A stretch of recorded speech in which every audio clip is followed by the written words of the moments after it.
지속되는 장마로 궂은 날씨가 이어지고 있습니다만 우리 시장은 그 어느 때보다 뜨거운 랠리를 보이고 있습니다. 동학개미의 힘으로 오늘도 코스피는 연고점을 높여 나가고 있는데요. 시장에 대한 자세한 진단 오늘은 서강대 김영익 교수와 자세히 나눠보도록 하겠습니다. 나와 계십니다. 안녕하세요. 네, 안녕하십니까. 예, 정말 그야말로 유동성의 힘이 상당하네요. 오늘은 2366선까지 코스피가 바짝 다가서면서 이제 다음은 2400선 이야기가 나오고 조금 멀리 보는 기사의 분석들은 뭐 3000선까지도 이야기가 나오고 있는데요. 시장에 대해서는 어떻게 진단하고 계십니까? 멀리 보면 뭐 3000도 갈 수 있고 뭐 조만간 2400도 넘을 텐데요. 예. 근데 단기적으로는 조금 조정을 거칠 가능성이 높다 저는 그렇게 보고 있습니다. 쉬었다 간다 이렇게 보세요. 예. 그 근거는요? 제가 두 가지 지표를 보는데요. 글로벌 리스크 지표로 호주 달러와 스위스 프랑 상대 환율을 보고 있어요. 저 그림을 제가 하나 가져왔습니다만 호주 달러가 상대적으로 강세면은 글로벌 경제 리스크가 줄어든다는 거예요. 스위스 프랑이 상대적으로 강세면은 리스크가 증가한다는 거거든요. 근데 최근에는 조금 그 리스크가 증가하는 측면이 나타나고 있어요. 그래서 글로벌 금융시장에 리스크가 좀 증가하고 있다. 이게 최단기 지표고요. 그다음에 저는 월별 지표로 우리나라 주가를 볼 때 일평균 수출 금액을 보는데요. 일평균 수출 금액이 7월에 17억 1000만 달러로 약간 반등했어요. 근데 그래서 주가도 미리서 올랐습니다만은 저 주가하고 일평균 수출 거리가 지금 너무 벌어진 상태다. 그래서 일평균 수출이 뭐 올 하반기 내년 초에 가서는 20억 달러를 넘어설 텐데요. 당분간은 거기 넘어서긴 힘들다. 그래서 그 거리를 좀 좁혀가는 과정이 필요하다. 그래서 이런 의미에서 단기적 월별 지표로 보면은 주가가 여기서 계속 올라가기보다는 좀 조정을 거치고 올라갈 가능성이 높다고 보고 있습니다. 예, 조금 숨고르기 이후에 시장의 방향성은 다시 위쪽으로 보신다. 이렇게 말씀을 주신 건데 특히 이제 사실은 뭐 외국인들이 그동안 우리 시장에 아주 중요한 매수 주체였다면 지금은 개인으로 이게 옮겨가면서 개인이 끌고 가는 장세란 말이에요. 이런 부분들에 대해서는 어떻게 판단하고 계십니까? 저는 매우 바람직한 현상이라고 보고 있습니다. 바람직하다. 우리 개인 금융자산 중에서 주식 비중이 16%로 미국에 비해서는 상대적으로 낮거든요. 미국은 간접 12%, 뭐 직접 34% 이렇게 주식을 많이 가지고 있어요. 그래서 우리 가계 자산 중에서 저금리이기 때문에 주식 비중이 좀 높아져야 된다. 그렇게 보고 주식시장으로 들어오는 거를 좀 좋게 좀 보고 있는데요. 근데 최근에 주가가 오른 것은 그림에 나타나고 있습니다만 단기 부동자금이 급증했거든요. 5월까지 통계를 보면은 무려 1244조나 돼요. 저게 1% 증가하면은 코스피가 0.9% 상승했거든요. 그래서 최근에 단기 부동자금 중 일부가 주시장으로 들어오면서 주가 상승을 견인했다. 단기 부동자금 중에서 고객의 탁금이 작년 말에 비중이 2.6%였어요. 근데 최근에 3.7%까지 올라갔거든요. 많이 올라갔네요. 그래서 은행 금리가 너무 낮기 때문에 은행에 있는 수시 입출금식 저축성예금, 요구르예금 이런 것들이 일부 주식시장으로 옮겨오면서 최근 주가 상승을 견인했다고 볼 수가 있겠습니다. 부동자금, 넘쳐나는 시중의 돈들이 주식시장으로 몰리고 있다라는 분석을 주셨고요. 근데 앞으로 이런 흐름들이 지속될까요? 외국인들이 계속 안 들어오는 상황에서 개인만 끌고 가는 증시에 대해서는 어디까지 이어질 수 있다고 보세요? 외국인들은 올 연말 내년에는 들어오리라 보고 있습니다. 왜냐하면 왜 그렇게 보시는지? 우리 경기가 지금 저점을 거의 통과하고 있거든요. 동행지 순환 변동치가 현재 경기 상태를 나타내는 대표적인 지표인데요. 이게 5월까지 떨어지다 6월에 좀 반등했고 최근에 그 선행지수 순환 변동치도 좀 반등하고 장단기 금리 차가 선행하는데 그것도 지금 올라가고 있거든요. 그래서 빠르면은 올 3분기가 경기 저점이고 올 4분기 내년 가서는 경기가 회복 국면에 접어들 것이기 때문에 그때는 외국인이 살 것이다.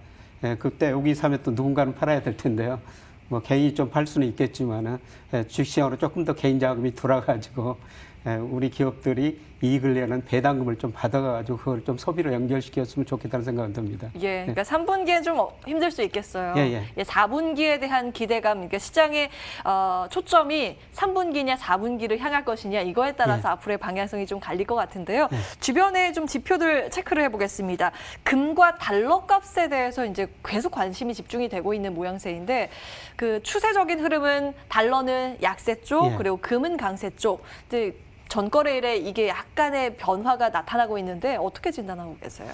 저는 최근에 그 금값 오르고 달러 가치 떨어지고 있습니다. 이런 추세가 앞으로 한 4년 정도는 지속되리라고 보고 있거든요. 더 이런 흐름들이 지속된, 그 근거를 한번 앞으로 들어볼게요. 미국 경제가 세계 GDP에 차지하는 비중이 계속 줄어들어요. 작년에 25%인데 IMF가 한 4년 후에 22%로 떨어질 것이다. 그거는 달러 약세를 이야기하는 거거든요.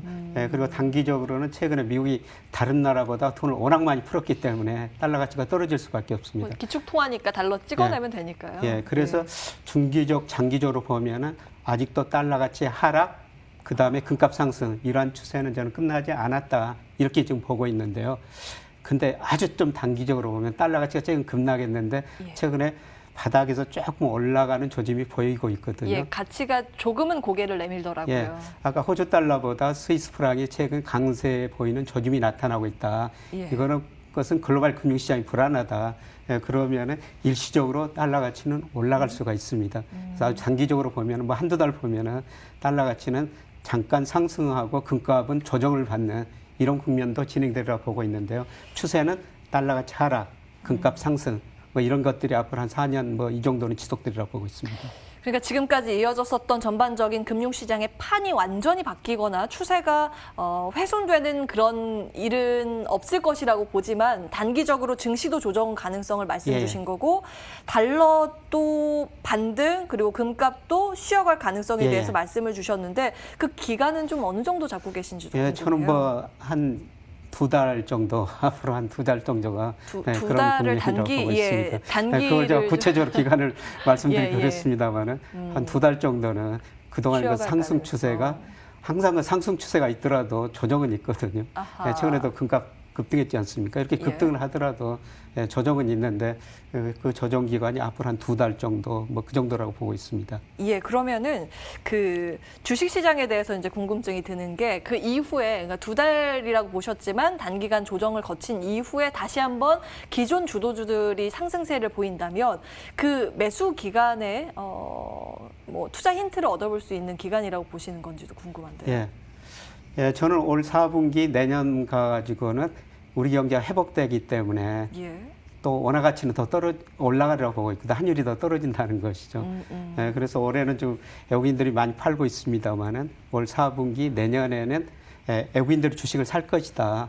경기도 회복되고 그 다음에 원화 가치도 오르기 때문입니다. 외국인들이 단기적으로 보면은 우리 주식을 사고 파는 가장 중요한 이유 중에 하나가 원화 가치거든요. 원화 가치가 올라갈 것이다.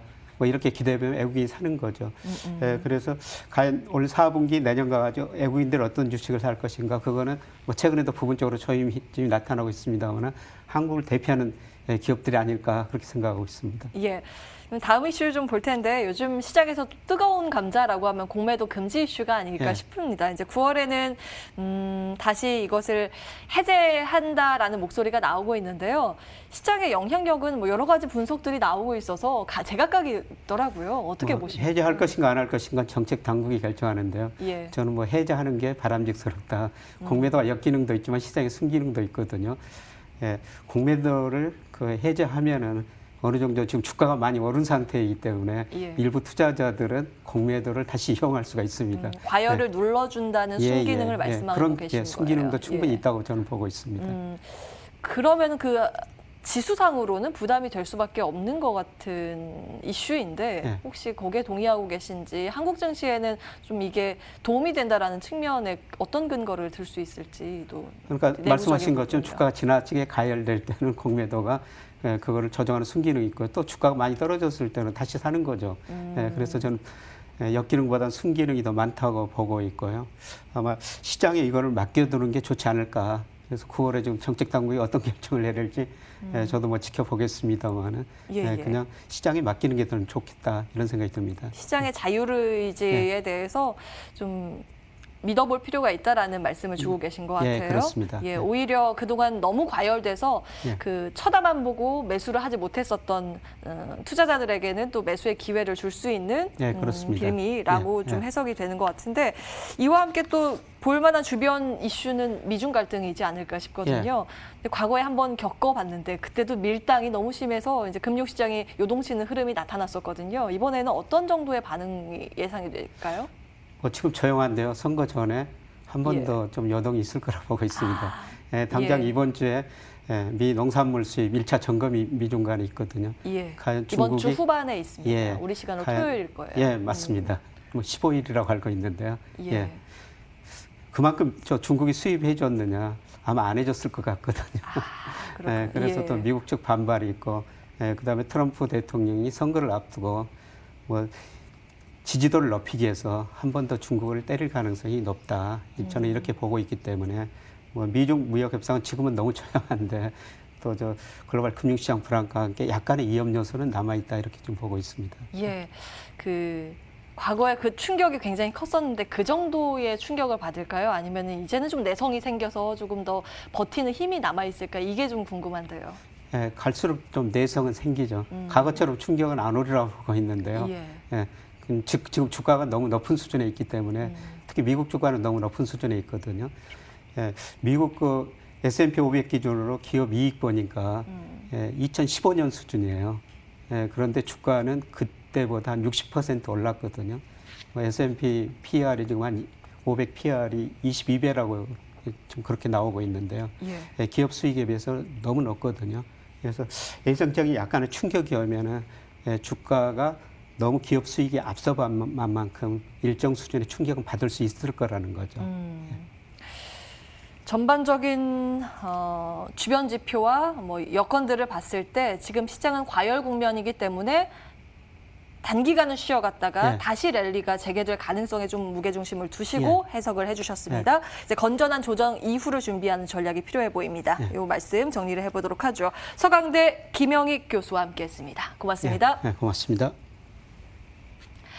출발 마켓온 2부 오늘 준비된 순서는 여기까지입니다. 일단 시장이 굉장히 그 글로벌 증시 대비했을 때 우리 시장이 버텨주는 움직임이 포착이 되고 있습니다. 코스닥 지수도 이 하락폭을 모두 만회하면서 상승 쪽으로 다시 가닥을 잡고 있는 모습인데요. 이런 가운데 순환매가 굉장히 빠르게 나타나고 있어서 종목별로 대응 전략 구체적으로 세우셔야겠습니다. 이어지는 MTN 프로그램들을 통해서 그 힌트 얻어가시기 바라겠고요. 전 여기에서 인사드리겠습니다. 오늘도 함께해 주신 여러분 고맙습니다.